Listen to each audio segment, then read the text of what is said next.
And that Speaking looks of like Iran, it looks like it's coming soon too. that's what I was going to say. Speaking of Iran, so the United States has been moving huge military assets into Al Udeid's base in Qatar. And apparently there have been like 10 tankers or something like that, effectively something similar that was taking place when they attacked Iran the first time around. I'm sorry, 10 American heavy transport and tanker aircraft have landed in Al Qatar in Qatar today at the Al Udeid Airbase.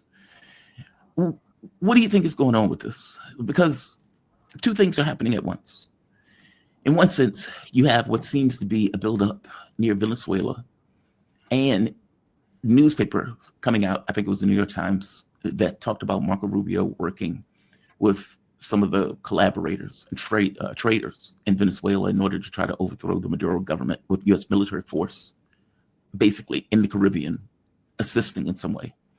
And then simultaneously, you have tankers landing in Qatar. And the only reason those tankers will be in Qatar is if you're trying to have an attack on something. That something most likely is Iran. And you can see like one step after the next. You get the EU putting snapback sanctions, Iran following through, effectively saying we're no longer going to work with the IAEA. The non-proliferation treaty is potentially going to be shot in the face, considering they have no reason to attend to it, considering the snapback sanctions that are in place. And of course, the US and Israel are going to use that as a pretext, which is not a pretext at all. The US has no right to attack any random country unprovoked, but they very well may allow their animal, Israel, to do it, and then have the backing where they would get involved if anything goes wrong once again. Give me your take on this. Give me a breakdown of this, because doesn't Iran have a justification to pre-attack those forces that are effectively building up? I know they're not going to do that. They tend to wait for these things. But A, don't they have a justification to do it? And B, what do you think is effectively taking place now? Do you think Israel is effectively lining up for an attack on Iran with U.S. backing? Look, the president of Iran said recently there's certainly going to be another Israeli attack. They know that's going to happen. And you're right that in terms of international law, the Iranians have a much better pretext than anyone has had for a preemptive strike on the Israelis. But you know very well, Jamal, that the diplomatic history of Iran doesn't lead that way, because even not taking into account that the current administration is more liberal inclined in Tehran these days, nevertheless, there's been this history of diplomacy, which is trying to say we're not the aggressors here, and to try and gain some political goodwill, which they lacked at the beginning of this century. This is why the whole nuclear issue arose. Really, what was the point of having this huge diplomatic effort to try and put controls in Iran's nuclear program when they hadn't done it on the Israelis, for example? And somehow Iran was losing the diplomatic game early this century, basically, because China and Russia joined that operation, let's remember, in the Security Council. Now that's all changed. China and Russia have changed their position there, basically. But nevertheless, there's a long history of Iran trying to engaging in this diplomatic process to try and show how inoffensive they are. So it's not in their character. And also because of their attitude to nuclear weapons itself. They don't want an arms race. They don't believe in the morality of nuclear weapons, basically, even though on the streets in Iran these days there's a much stronger popular support for it. But basically we know that the Iranians are not going to engage in a preemptive strike on the Israelis, even though they know that the Israelis are going to try it again. And you're right, the flights into Al Udeid Air Base in Qatar, which is the headquarters of the Pentagon's regional operation there, basically, what's it called, CENTCOM, basically, where the Pentagon, the branch of the world dictatorship in that part of the world is called CENTCOM, basically. So all of the weapons and things to support their proxies and their subordinates in the region come through Al Udeid Air Base, basically, or the naval base in Bahrain, but basically more quickly through Al Udeid Air Base.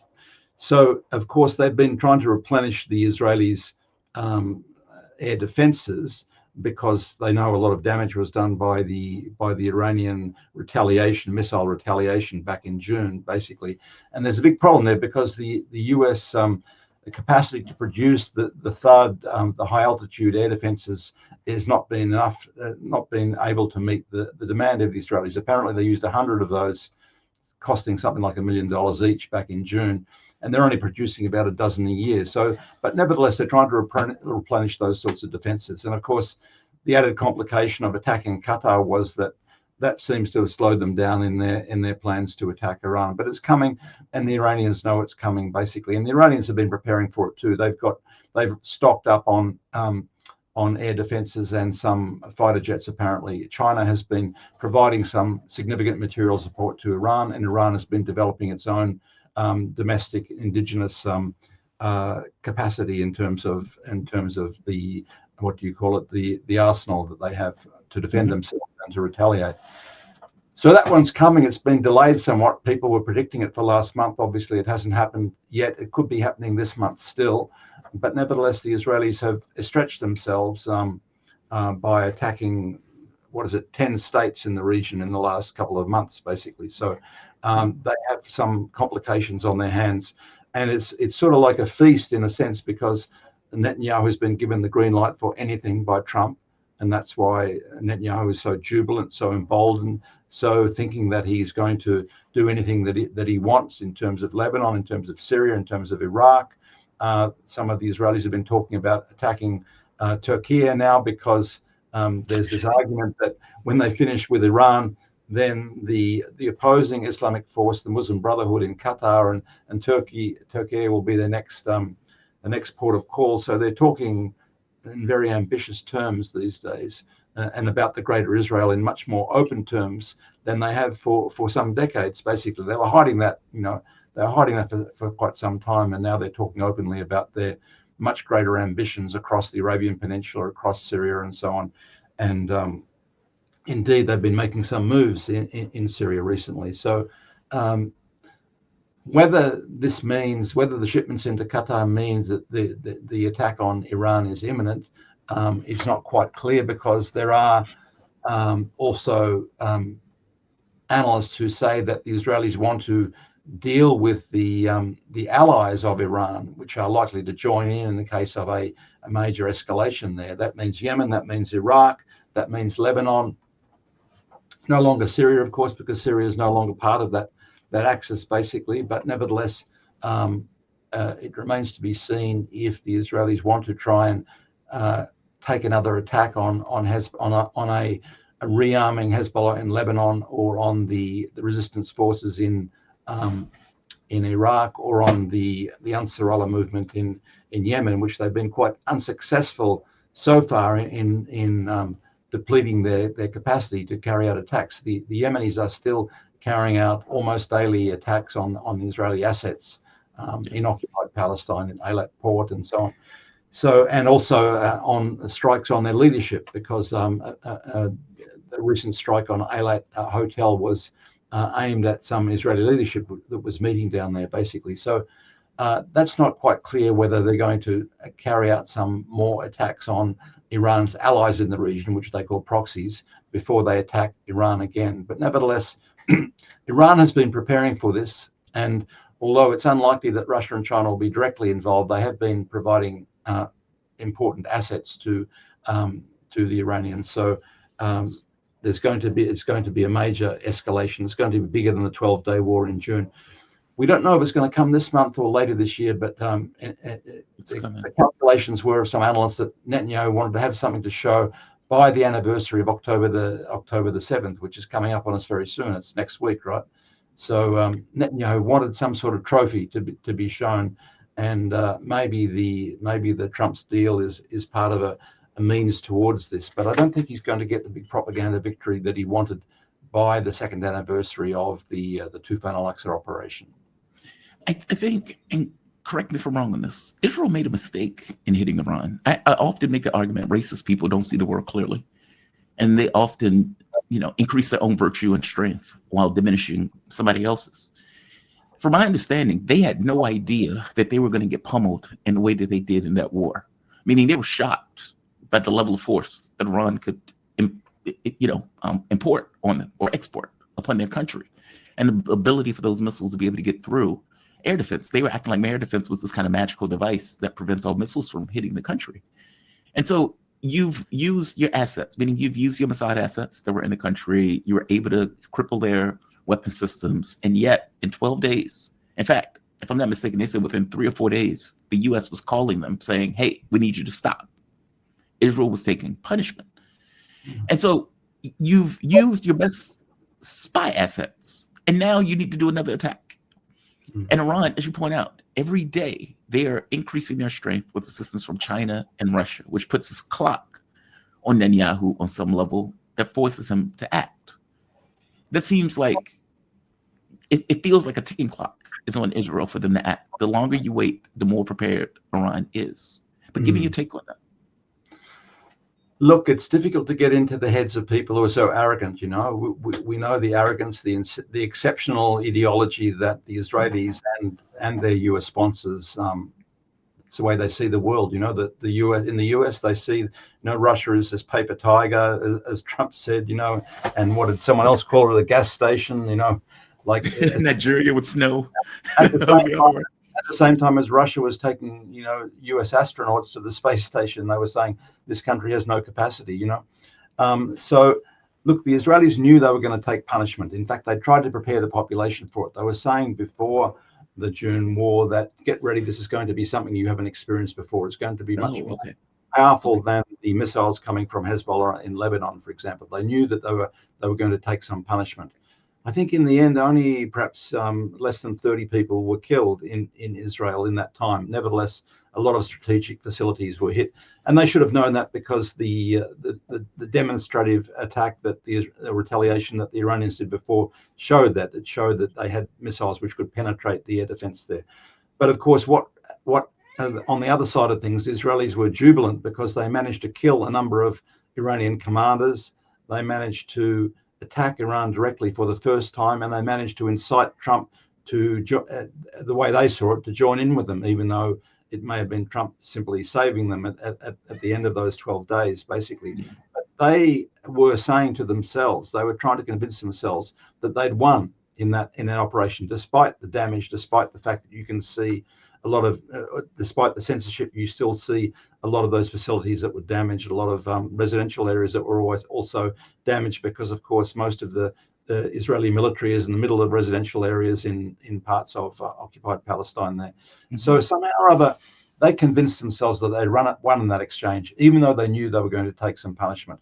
And of course, the urgency that they're placing on this, they know that the more that they, as time goes on, that the Iranians are going to improve their systems, that they've improved their satellite systems. They're using some Chinese satellite systems now. They're improving they've got a combination of air defenses which are important, and even though the Israelis get an advantage by striking at the time that they choose and, you know, carrying out a surprise attack. You know, when I was in Tehran last month and they took us to show the houses of these scientists that had been attacked, and they knew where they were. They'd attacked them quite precisely, but of course they'd killed all of their families. They'd killed many neighbors in most cases. They'd destroyed a whole building and killed a dozen neighbors next door, behind them, and so on. So it was a brutal, it was precise in some ways, but very brutal and very disregarding civilians, because when they attacked those scientists and those commanders, they'd lived in apartment blocks where there were hundreds of other people there. When they killed Hassan Nasrallah in Lebanon, they killed hundreds of people in those buildings that they demolished, those high-rise buildings in southern Beirut. You know, so they're callous and brutal, vicious characters, these Israelis. But the arrogance led them to believe that they'd won in that exchange in some way. They'd achieved certain objectives, things that they hadn't done before, basically. But the Iranians saw it differently. Even though there were over 1,000 Iranians killed, nevertheless, the Iranians were in many respects encouraged by the fact that towards the end of those 12 days, many more of their missiles were getting through, and they knew that the Iranian military was progressively using better and better versions of their missiles. In other words, they were sending through their old technology first to see how the air defense, and the air defense of the Israelis included virtually all of the allied Arab states and many of the European states helping them. You know, Jordan, the Saudis were helping them. So effectively, it was the best that NATO had to offer in terms of bring down the Iranian missiles. But nevertheless, a lot more getting through in the last few days than in the first few days, basically. So the Iranians learned a lot, and the Iranians demonstrated quite a lot from that operation. But nevertheless, the arrogance of the Israelis led them to think that, well, they achieved some of their objectives, and they know, they've known for decades that Iran is their big enemy. Basically, Iran is the biggest independent power that has been supporting the Palestinian resistance all this time. And if there were no Palestinian resistance, there'd be no Palestine. The people would be destroyed. They'd be ethnically cleansed if they had not resisted for recent decades. It wasn't because of the Palestinian Authority. It was because of all of those resistance groups. And in Gaza, the most important resistance group is Hamas, but there's at least half a dozen of them that are still bravely carrying out operations to defend their communities, to defend their families, to defend their nation, basically. And they're being disregarded by this latest plan by Trump. But nevertheless, they're still there. They're not going away anywhere in a hurry. I think what was pretty amazing was the clarity that if it wasn't for Jordan, Saudi Arabia, the United States, France, Britain, that Israel at this point probably wouldn't exist. Yeah. I mean, it took the help of all of those nations to effectively stop a percentage of what Iran was throwing at Israel. Israel couldn't do it on its own. It was rather astonishing to watch, actually. And yeah, I agree with you. In their minds, we obviously won this. We obviously succeeded in whatever we were trying to accomplish.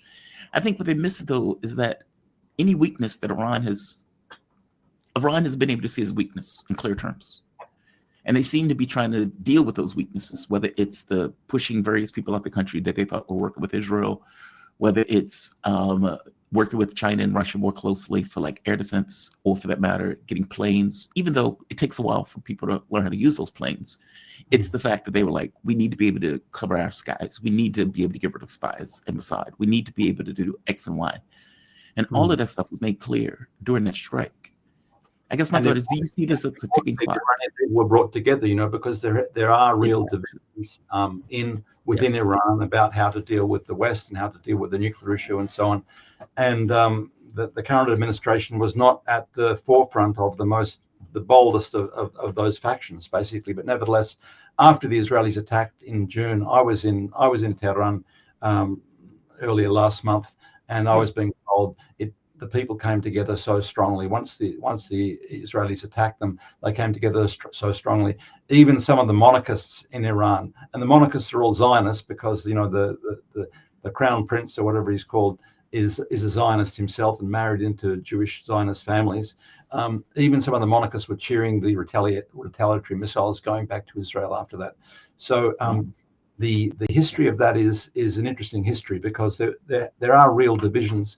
And indeed, when in changes of government in Iran, there's greater changes that happen than in most Western countries, really, because there are significant differences between what they call the principalists, or what the West calls hardliners, and the liberals or the reformers, who have a lot of illusions about re-engaging with the Western world, basically. But they were shown what re-engagement means, basically, back in June, and with the Trump's joining in to bomb directly while he was still supposedly engaged in some indirect negotiations with the Iranians. And now the attack on Qatar also shows that this is the character of the negotiations that the Trump administration and the Israelis do, you know. So the Iranian people are really behind a more full-bodied response to the Israelis than they were at any time in the past. There's no doubt about that.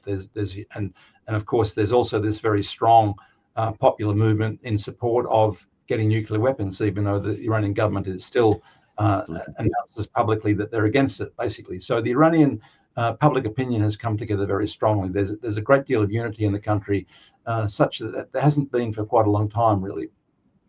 And that's an important asset for any Iranian government to have. The wildest thing that I saw during that 12-day war was this Iranian woman, very attractive, hair flowing in the wind. Like you can imagine, this woman is a liberal. And she's like, why don't we have a bomb? It's like, whoa, right? Like, that's a sea change. Like, that's not, you know, usually that woman would have been complaining about the government. But in this case, she's like, we need a bomb. Who have been against the government, but they're actually rallying to the government, at least rallying in support of the nation. Yes. And you know, there's a whole spectrum of people like this, but really, because there's a lot of non-religious people that support the government on strategic grounds, as do I, basically, but I'm not Iranian. I'm an outsider. But I'm talking about Iranians inside Iran and outside Iran. There's a great rallying to support their nation against this aggression by the Israelis and by the US, basically. So if the US wanted to incite divisions within Iran, you know, with their women, life, freedom slogans and so on like that, that's been evaporated in recent times, basically. So it's a tremendous asset, you know, because it also goes to this factor, and you've spoken about this before, is that to what extent is the destruction of the Israeli regime going to happen if they attack Iran again? Because Iran is the one state in the region that has the capacity to really damage in a serious degree the infrastructure, the military, and all of the strategic assets of the Israeli regime, basically. But will they pull back at a certain point, saying, well, you know, we can't go so far? This is where the questions about the possible nuclear retaliation by the Israelis come in. But it's also an important factor as to how far is Iran going to go in pulverizing the Israelis if they make the mistake of attacking Iran again. And they're all saying it. If you look at the Iranian media, look at the English language media, they're saying, the military people are saying, you know, be very careful. We've got some surprises up our sleeves and so on. And they should know this. The Israelis should know this. They've got this world famous intelligence system, you know, but they fool themselves, you know, and this is part of the downside of impunity, ongoing impunity. You don't think about these things. You don't calculate your weakness, and that's the trap the Israelis and the Trump administration, by the way, are involved in. Because of course the Trump administration, and by that I mean the deep state, basically, because Trump is really a creature of the deep state these days, and you know, through CENTCOM based in Qatar. They are directly involved in the operations in Gaza, and you know, recruiting all of these so-called NGOs or civilians, mercenaries, to do the food distribution, and presumably to back up the Lord Blair of Baghdad if and when he ever gets close to Gaza. I don't think he'll get close to Gaza. I think he'll be a perfect target if he goes anywhere near Gaza. There actually was a UN official in Iraq, by the way, who was assassinated. You might recall Sergio Vieira de Mello. Who was a type of proconsul appointed by the UN in Iraq in that interim period there. So if Tony Blair goes anywhere close to Gaza, I think his life will be in serious danger. Well, they'll be doing God's work from our point of view. I mean, the man's a war criminal. Let's go to Trump for a bit, because Trump is curious to me on this. I think you pointed out once before that you thought, or that Israel thought, that Trump would back them up. That when they were in the 12-day war, they were getting pummeled, that the U.S. would come in and attack also. And instead, what Trump did was effectively made a deal with Iran to say, look, we'll blow up your power plants. You can attack us, and we call it a day, which is not what Israel wanted. Israel wanted the U.S. to be in a full-scale war. Yeah. So what do you make of it this time around? I mean, like, for one, what do you make of that? That Trump didn't go further in, because I got to be honest, I got that wrong. I thought that Israel will attack, Iran will respond, it would give the U.S. a pretext to get further into the war. The U.S. will escalate, in which case Iran will escalate. Meaning, I thought this was an escalatory ladder that was initiated, that you kind of force Iran to get on. But Trump took the first path out of that conflict. He didn't seem to want this kind of larger war. And even at the end of it, he was like, all right, everything's done, everybody's good. Call it a day, all of the material are gone. Meaning he took a perspective that this is over with. Israel took a perspective of, well, obviously they still have nuclear material. We have to keep going. There was a divergence in the way that they were talking about it. Yeah. But now, you know, Trump seems to be reoriented back around to Iran on this. How far do you think they're willing to go? It's always been a pretext, of course. It's one of the pretexts that's being used, basically. Yes. But I think at this stage we have to consider that Trump is clearly being advised by some people who are insane, the deep state in the US, and people who are smarter and more articulate than Trump in many respects, you know, because this 20-point deal is a very clever trap, and it's trying to buy them some time, you know, basically. By the time the confusion, you know, by the time the fog lifts around the rejection of this plan, they'll have bought a little bit of time to carry out more of those crimes, basically. But the idea that they can buy time, the idea that you know, there are certain levels of violence which are going to be tolerated by the Iranians to a point where, and also the Iranians have always been very cautious about striking back at the US. You recall when Trump assassinated Soleimani and Mohandas, the national heroes of Iran and Iraq, people who we're not allowed to talk about on social media now because they're dangerous people. They're more dangerous when they were alive. But after that happened, the Iranians were very careful. They gave the US warning. They struck that base in Iraq, that Ain al-Assad, with some very heavy missiles, but they evacuated the people. And at first, Trump said there were no casualties. Later on, apparently, a lot of concussion happened from even people who were sheltering from those missiles. But it was meant to be a demonstrative attack, basically. But the Iranians gave the US a chance to retreat, because if there had been hundreds of US casualties, probably there would have been more foment in the US to try and retaliate against Iraq. But nevertheless, Iraq called that a day after that retaliation there too. They did the same thing when they hit Al-Udeid Airbase after the US bombing of the nuclear sites, which was ineffectual according to the Iranians, and Trump claimed it was devastating. But anyway, that whole nuclear thing is just a pretext for doing what they're doing now, basically. But you're right that the great fear in any conflict, really, but in this particular one, is that at a certain stage, and I think the key factor here is what amount of damage is the Israeli regime going to take before the US steps in to save it again, because Trump saved them in June, but the Iranians will do more damage this next time. They will protect themselves a little bit better, but they'll also exhaust the Israeli air defense quicker. They'll start destroying more infrastructure. At what stage is, if the whole Israeli regime is at some serious existential risk, is Trump going to then escalate further? That's one of the unknown factors here. And Iranians are preparing for it, because they've known for decades that they have to be prepared for this type of escalation. But it's not clear yet who is calling the shots in the US. I don't think it's Trump, really. I think Trump is shown himself to be in the early stages of dementia. He's not really finishing his sentences. He's not able to complete thoughts, basically.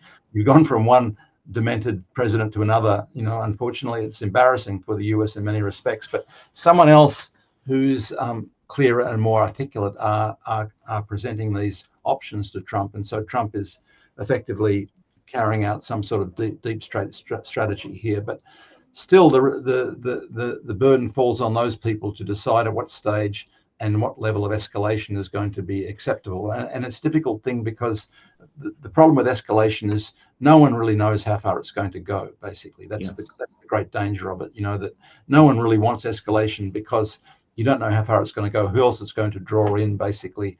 And that includes the nuclear option, basically. Is there any potential for escalation if they go further down that track? That's not really clear. Iran is a big country. They can't destroy it in one hit. They can't destroy it with missiles. The Israelis are much more vulnerable in that respect, now that we know that the Iranians have these very precise, hard-hitting missiles. So they don't need nuclear weapons, but they have one-ton missiles that can be very precise, and they've got thousands of them, and they can't destroy them even in a nuclear strike, because you have this very big mountainous country with massive tunnel operations where they can't knock it out in one. They can't knock it out in Yemen either, and Yemen doesn't have the capacity that Iran has, but nevertheless, the Yemenis have learned from Iran to bury their important missile assets, and the level of intelligence has been quite poor on the part of the Israelis. They've been killing people, they've been hitting petrol stations, they've been blowing up some things, but they haven't really made a serious dent in the capacity of the Yemenis to retaliate with their missiles, and the Yemenis have been stepping that up too. So I think the same thing with the Iranians. They can't knock it out in one hit, even with bunker buster bombs and so on, even with nuclear weapons, if they make the mistake of going down that track. And there must be people in the deep state in the US still worried about the potential of escalation, depending on how far they push Iran. I guess my concern is that Israel would be I firmly believe that Israel would be willing to use nukes. That I don't get the sense that a man that's been committing genocide for all of this time is willing to back away from using nukes. And Colonel Wilkerson, when he was on the show, he pointed out there's a rumor that Netanyahu went to Trump and said, "Look, we're about to use nukes. this is what we're going to do. And Trump says, no, don't do that. We'll get involved. And that was when the United States was effectively goaded into going in to attack, to try to effectively save its colony. I don't doubt, and correct me if I'm wrong, that Netanyahu would use nukes. And on some level, is that what he's banking on? That either A, the US will get involved, or B, we have the nuclear option at the very end, the Samson option, that we're willing to go with, worst come to worst. Look, this is part of psychological warfare, also, of course, that they've been engaged in. They want the world to think that they're crazy enough to do this and to risk anything. I don't think the Samson option, which is, by the way, for the benefit of your listeners who don't know about it, it's the idea that you will, if you're going to go down, you'll take down the world with you. Basically, you'll bring down the temple on everyone else as well as yourself. The Israelis actually, although they've spoken about that in the past, they haven't practiced that really. They've been very careful about trying to protect their own people, really. I think Hassan Nasrallah in Lebanon used to make fun of them that they couldn't advance in South Lebanon without having helicopters above and ambulances behind, to pick up the pieces, basically. So they haven't really been, they've been very vulnerable to damage. When they were defeated in Lebanon in 2006, they had casualties. They had hundreds of casualties, but the Lebanese had many, many more casualties, basically. But they couldn't tolerate hundreds of deaths, basically. They have a very low tolerance for their own people being killed. So, for better or for worse. So I don't think have a small military, right? I mean, they only have 8 million people. The number of people that can be in the military is going to be limited, which limits their capacity. They have many thousands who are disabled now as a result of the war in Gaza too, and to some extent the war in the north, basically. So they have a large disabled population of veterans, basically, but they're not going to be. I don't believe they may talk this way to make people fear them, but I don't think they can tolerate very high level of casualties. And the Iranians have been so careful in terms of not targeting civilians, despite what the Israelis say. The Israelis suffered like less than 30 deaths, and they were claiming that the Iranians were targeting civilian areas, while more than 1,000 Iranians were killed, most of them civilians.